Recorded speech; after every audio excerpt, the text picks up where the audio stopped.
નર્મદા જિલ્લા સેવા સદનમાં મળેલી બેઠકમાં ડેડિયાપાડાના ધારાસભ્ય ચૈતર વસાવાએ લગાવ્યા આરોપ। જિલ્લા વહીવટી પ્રશાસને તેમણે આપેલા કામો કાઢી નાખ્યા હોવાનો આરોપ લગાવી ચૈતર વસાવાએ ધરણા આંદોલન કરવાની ચીમકી ઉચ્ચારી। સાથે જ કહ્યું કે વિકાસ માટે આવેલા નાણાંને અમે સગે વગે નહીં થવા દઈએ। મીડિયા સાથે વાત કરતા ચૈતર વસાવાએ સાંસદ મનસુખ વસાવા પર શાબ્દિક પ્રહારો કરતા કહ્યું કે હું જેલમાંથી મુક્ત થયો એટલે કદાચ તેમને બળતરા થતી હશે, તો બીજી તરફ આજે મળેલી આયોજનની બેઠક અંગે જાણ ન કર્યાનો સાંસદ મનસુખ વસાવાએ આરોપ લગાવ્યો।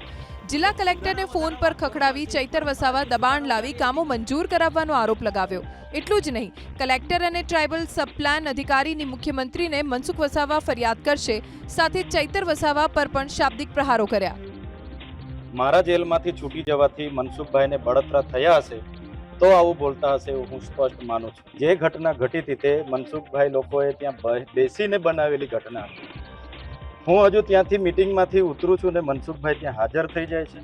મનસુખભાઈ આ લોકોને સર્કિટ હાઉસે લઈ જાય છે, સાથે પોલીસ અધિકારીને રાખીને એવી બંધ બેસતી ખોટી FIR બનાવડાવે છે, જેના કારણે 80 દિવસ મારે જેલ ભોગવવું પડ્યું। તો એ જે જેલમાં ગયા એમની સામે જે ફરિયાદ થઈ એ ટોટલી મારા પર આરોપ મૂકે છે।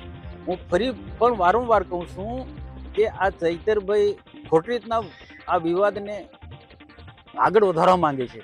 હું આ વિવાદને શાંત પાડવા માંગુ છું ને એ વિવાદને આગળ વધારવા માંગે છે। મારા પર ખોટો આરોપ થતો હોય તો મારે તો લોકોમાં ગેરસમજ ના ઊભી થાય એના માટે સ્પષ્ટતા કરવી પડે, જવાબ આપવો પડે।